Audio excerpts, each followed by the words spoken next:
Fala, senhoras e senhores! Hoje eu vou responder a pergunta que vocês mais estão me fazendo nas caixinhas do Instagram e na minha DM também, que é: vale a pena comprar Bitcoin a 100 mil dólares? Fica aí que eu vou te responder essa pergunta hoje.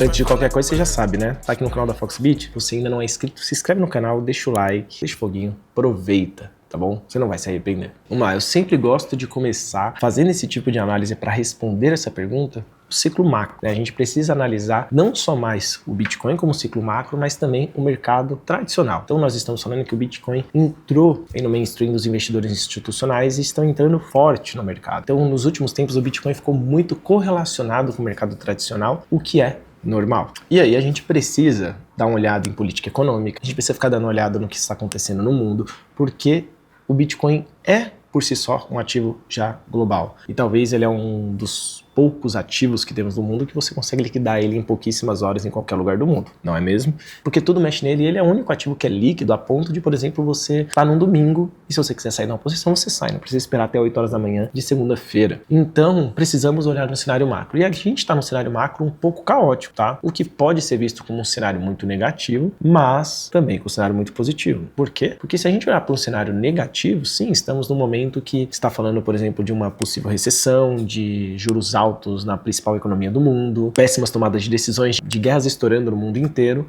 mas mesmo assim, com todo esse lado negativo acontecendo globalmente, Bitcoin renovou suas máximas históricas. Então, mesmo com todo esse medo acontecendo no mercado, Bitcoin continuou crescendo. E eu venho falando muito sobre isso, que não importa qual político vai ser reeleito, qual presidente que vai assumir os Estados Unidos, ou o que está acontecendo no mundo. O Bitcoin ele vai caminhar sozinho. Lógico que vai ter ruídos no curto prazo, o que é sempre normal, mas ele vai continuar sendo guiado sozinho por conta das suas propriedades da sua tese. Então não estamos num ciclo agora, num momento de mercado expansionista, onde a economia está crescendo de maneira muito rápida e de maneira agressiva. A gente está num momento de respiro, até, dada tudo isso que está acontecendo. E quando a gente traz esse cenário de ciclo pro Bitcoin, que vive um ciclo de 4 em 4 anos, de halving, se você não sabe o que é isso, eu recomendo que você assista esse vídeo aqui, ou leia esse texto que eu vou deixar aqui na descrição, que vai falar sobre o halving, vai te explicar exatamente o que é o halving, que eu não vou me aprofundar nisso daqui aqui. Mas seria muito importante você ler para que você consiga absorver toda a informação. Então, dado ao halving, o ciclo de 4 em 4 anos, ele sempre foi respeitado nos últimos anos. Então, se a gente fosse olhar para o ciclo de 4 em 4 anos do Bitcoin, ele está se encerrando. Falta pouco tempo para ele se encerrar. Ele se encerra mais ou menos ali por outubro, novembro. E nesse ciclo de 4 em 4 anos, o Bitcoin renova suas máximas e depois entra no bear market. Então, normalmente, nos últimos anos, foi feito de 4 etapas. Então, ele vai para um cenário de acumulação, bull market, distribuição e bear market. Ele sempre respeitou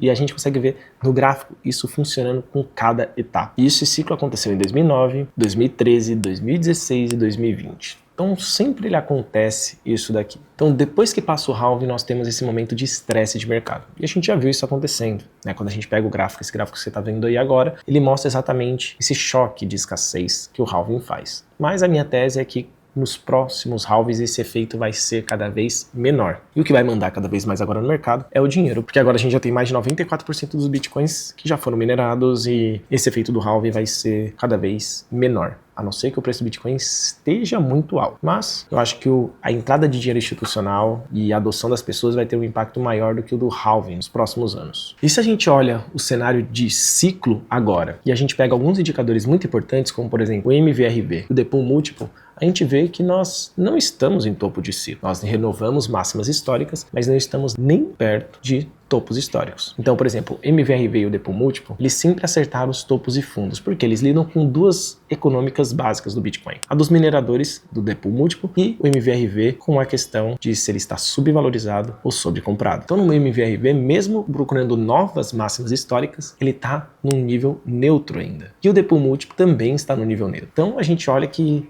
através desses dois indicadores, nós temos espaço para crescimento dentro do mercado. Os mineradores ainda não estão vendendo porque eles não acham que são suas máximas históricas e os holders também não estão num lucro absurdo, então não faz sentido ter renovação de máximas agora ou atingir um novo all-time high para ter um bear market. E com o dinheiro institucional entrando cada vez recorrente dia a dia e a gente não vê esse dinheiro saindo do mercado porque esse cara tem um horizonte de tempo muito grande, a gente está falando aí de um investimento de pelo menos 10, 20 anos, que é a tese ali da BlackRock e de Michael Saylor e de outros players institucionais americanos. esse dinheiro não vai sair tão cedo do mercado. Então, o cenário agora de 100 mil é até que tranquilo, sem tanta euforia, sem tanta loucura e com a saúde muito em dia do ecossistema do Bitcoin. E outros dados ainda ajudam a colaborar com essa análise, como por exemplo, dos holders de curto prazo e também da quantidade de Bitcoin nas exchanges. Olha esses números, por exemplo, para você ver quanto que nós estamos na mínima, por exemplo, dentro das exchanges. Então quer dizer que não tem Bitcoin para ser vendido e os institucionais estão comprando 2 vezes mais do que está sendo minerado anualmente. Então possivelmente nós vamos entrar em um grande choque de escassez de maneira muito rápida no curto prazo. E aí eu vou trazer mais um racional para você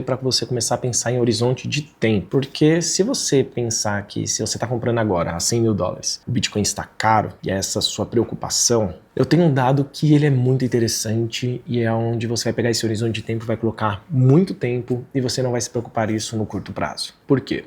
Hoje, somente 0,2% da riqueza global está alocada em Bitcoin. Hoje, a recomendação dos principais fundos de investimento, os principais gestores, os principais CEOs de empresas é que, lógico, tirando o Michael Saylor, que ele é o mais maluco, todos eles estão ainda falando e recomendando de 1 a 2% do portfólio dessas pessoas. E essa é a grande tese também do Michael Saylor, que grande parte desses ativos globais, real estate, dívidas, dinheiro corrente, todos eles vão vir para o Bitcoin em algum momento. Eu não acho que todos vão vir para o Bitcoin em algum momento, tá? Eu não consigo acreditar nisso porque vai ter gente que vai ainda querer estar no mercado financeiro e talvez a gente não veja, não esteja vivo para ver isso acontecendo com o Bitcoin, até porque a emissão do Bitcoin só termina em 2140 e a gente precisaria que as coisas acelerassem muito para que a gente visse isso. Mas talvez nossos filhos ou os nossos netos vejam isso e vivam isso. Mas está acontecendo isso. Então essa migração de dinheiro de um canto para outro já está acontecendo, mas ainda é somente 0,2. Então imagina se ele dobrasse para 0,4. Imagina se ele chegasse a 1%. Imagina se ele chegasse a 5% ou 10%, que seria até uma coisa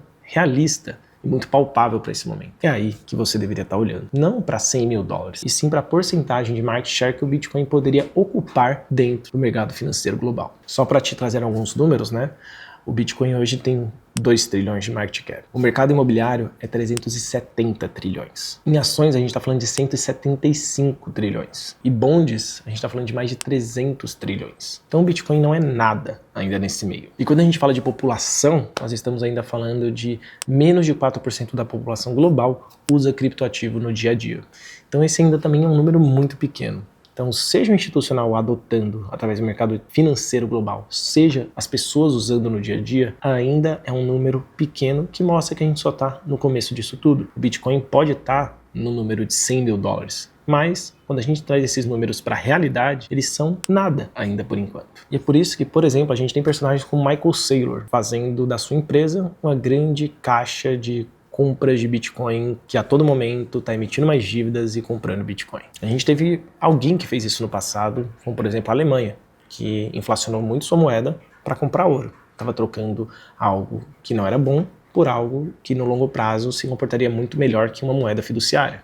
Essa é a mesma lógica do Saylor e diversos empresários que também estão fazendo isso. E de verdade, eles estão comprando de monte nessa faixa de preço que nós estamos. E eu não estou falando de compras de 100 mil, 10 mil reais. A gente está falando de bilhões de dólares. A tese do Saylor é que o mercado vai valer 200 trilhões até 2045. Então, você consegue aí ter mais ou menos o racional do preço do Bitcoin a partir exatamente desse crescimento de share dentro de ativos financeiros tradicionais. Isso levaria o Bitcoin a alguns milhares de dólares tranquilamente. Então a conclusão é que, de verdade, ainda é cedo. E eu falo ainda é cedo quando ele estava 1.000 dólares, eu falei ainda é cedo quando ele estava 10 mil dólares e vou continuar falando que ainda é cedo quando ele chegou agora aos 100 mil dólares. Historicamente, o Bitcoin recompensou muito quem teve visão de longo prazo. Então, você que está assistindo esse vídeo, tenha visão de longo prazo e utilize o Bitcoin não como um investimento puramente dito, mas como realmente uma poupança. Eu fiz um relatório aqui, por que nós devemos repensar sobre o modelo de poupança e até o modelo de aposentadoria. E é algo real, porque nem eu nem você, nós não vamos se aposentar, não do modelo tradicional. Então, nós precisamos de uma saída e uma alternativa. E o Bitcoin pode ser ela. Gostaram? Espero que esse racional ajude você a tomar a decisão de olhar para o Bitcoin agora e ver com um cenário muito otimista. Show? Então, faz o seguinte, compartilha esse vídeo com quem precisa ver essas informações. Até mais e tchau, tchau.